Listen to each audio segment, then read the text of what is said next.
Merci à vous tous d'être avec nous. Bonjour, bienvenue. Le centre de service civique Boaké 1 a ouvert ses portes à 150 jeunes filles. Elles auront une formation de 9 mois en vue de leur insertion socio-professionnelle. Kader Sogodogo. Elles sont en tenue de sport et soumises à quelques exercices par des encadreurs.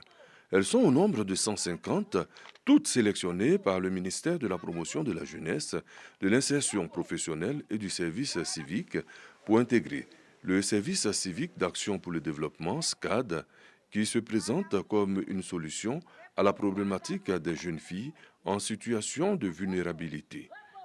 L'idée, c'est de faire en sorte que ces 300 jeunes filles et jeunes garçons puissent bénéficier de l'encadrement civique et citoyen sur ces différents centres de services civiques-là et que nous puissions faciliter leur insertion socio-professionnelle.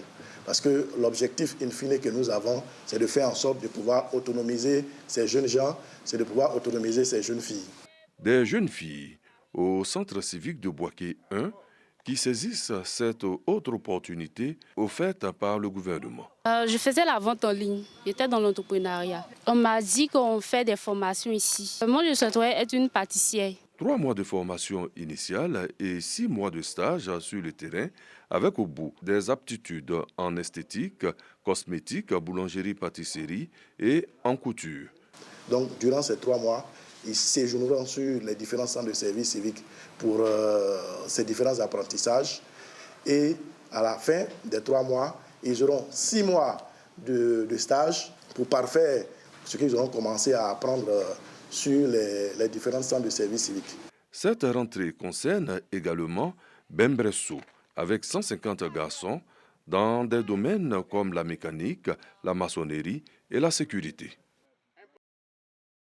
Direction Marrakech au Maroc avec les annuels du groupe de la Banque mondiale et du FMI qui ont démarré hier. Dirigeants du monde entier et experts se donnent rendez-vous pour aborder les enjeux de développement les plus urgents.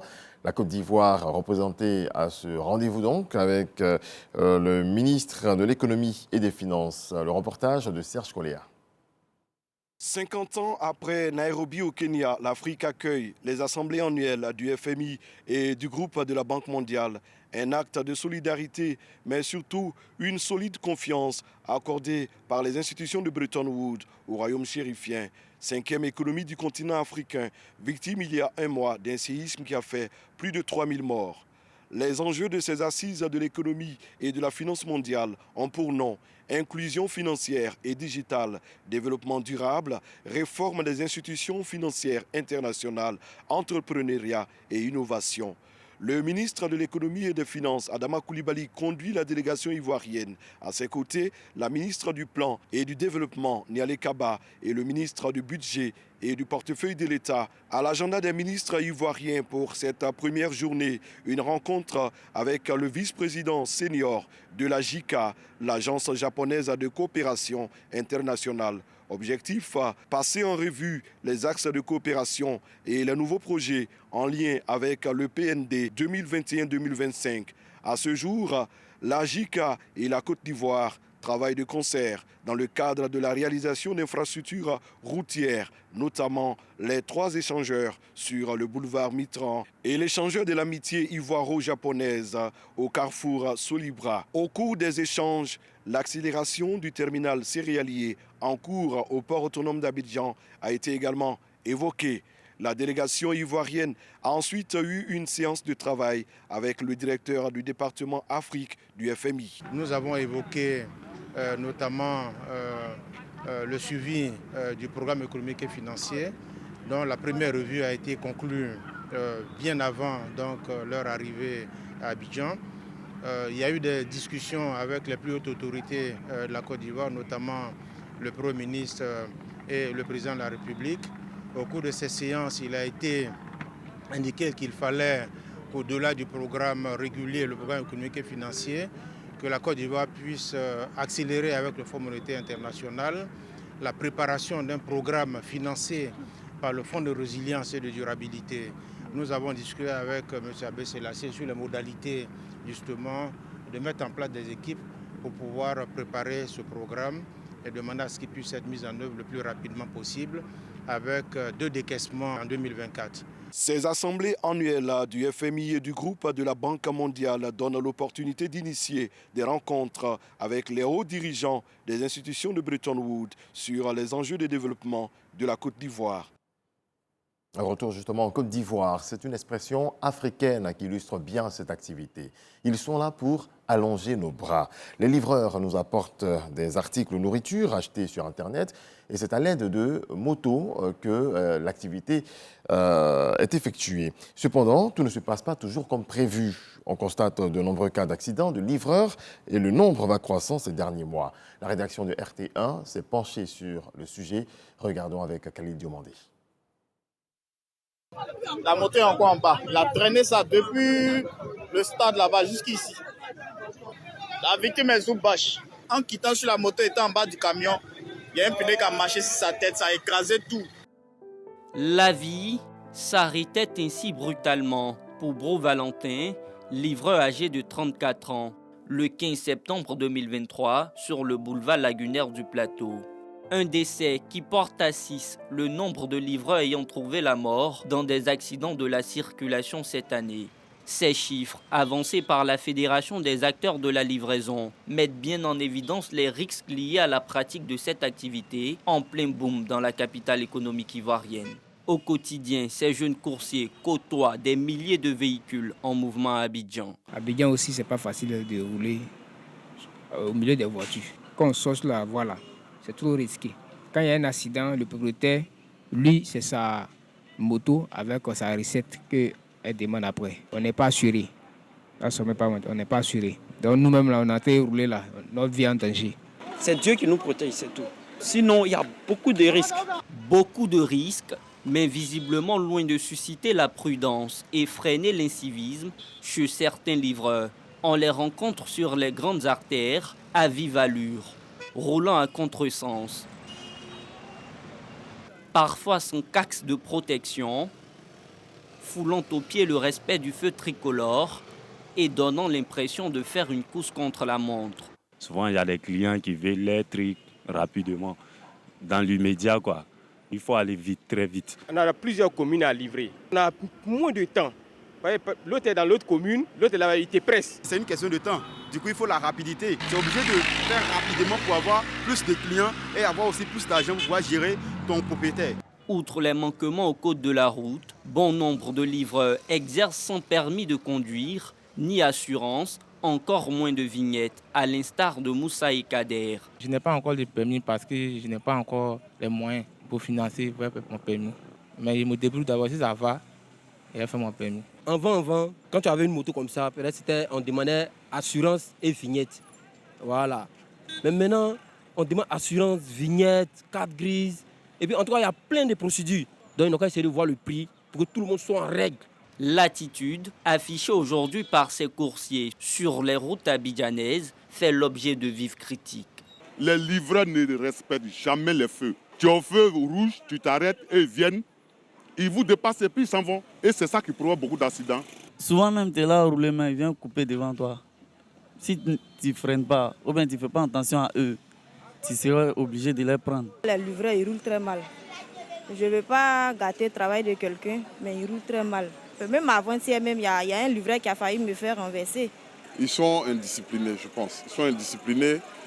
Tout le monde est en quête d'argent, mais en cherchant l'argent, il faut penser à soi-même et éventuellement aux autres. Ces critiques émises par les usagers sont d'ailleurs soutenues par l'OSER. L'Office de sécurité routière indique avoir enregistré pour l'année 2022 2132 accidents de la circulation au niveau des engins à 2 roues, majoritairement constitués de livreurs. Et ces 2132 accidents ont occasionné 72 tués. Dans ces statistiques, on a constaté que les conflits les plus nombreux sont ceux qui se font entre les véhicules et les 2 roues. Donc c'est l'occasion d'interpeller les automobilistes sur le rôle qu'ils ont à jouer pour pouvoir protéger les 2 roues également, qui sont parmi les usagers vulnérables. Ce que nous voulons dire également aux livreurs, c'est de respecter le code de la route et notamment le feu tricolore, le feu rouge. redorer le blason de la corporation et assainir le secteur de la livraison. Voici les défis que veut relever Ousmane Bamba, président de la Fédération des acteurs de la livraison de Côte d'Ivoire. Nous avons constaté que tout le monde aujourd'hui est devenu livreur. Parce que tous ceux qui rentrent aujourd'hui n'ont pas forcément une base pour exercer dans le secteur de la livraison aujourd'hui. Nous, on veut mettre des bases pour que aujourd'hui notre secteur d'activité soit de plus en plus professionnel. Christian Pléignon et ses amis, livreurs indépendants, eux ont fait de la sécurité et du professionnalisme des priorités depuis bien longtemps.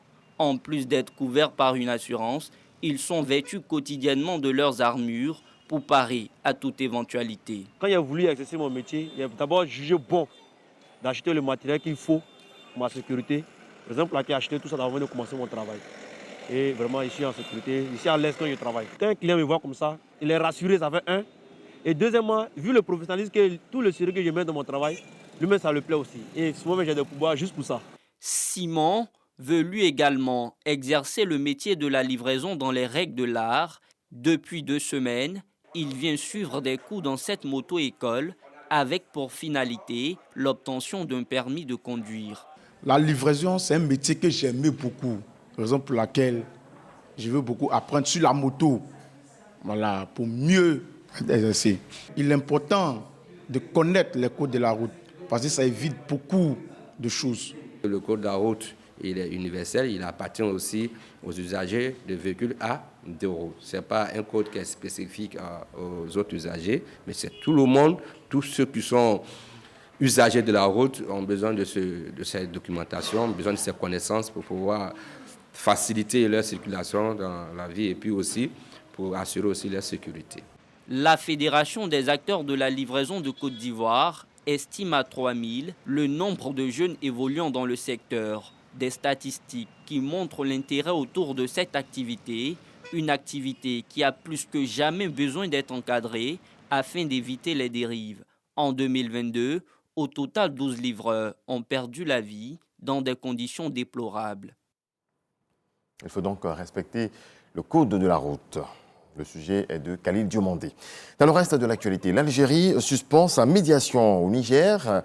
Lundi, le ministère des Affaires étrangères annonçait sur soir l'engagement des discussions préparatoires qui étaient prévues avec la junte militaire du CNSP. L'Algérie s'est toujours prononcée contre l'alternative militaire de la CEDEAO, il faut le rappeler, et avait même proposé son plan de sortie de crise dès le mois d'août, se basant alors sur une transition de 6 mois maximum, dirigé par une personnalité civile et accepté par tous les bords politiques. Et puis, plus de 72 heures après l'opération meurtrière du Hamas, l'armée israélienne a repris le contrôle de son territoire ce lundi, mais cela ne signifie pas que tous les combattants palestiniens ont été neutralisés. Certains pourraient se cacher et mener des attaques opportunistes. À Sderot, ville israélienne la plus proche de Gaza, les roquettes pleuvent toujours. L'État hébreu mobilise 300 000 réservistes pour mener l'offensive massive que Benjamin Netanyahou a promis contre le Hamas. Point final, excellente journée, paix dans vos foyers.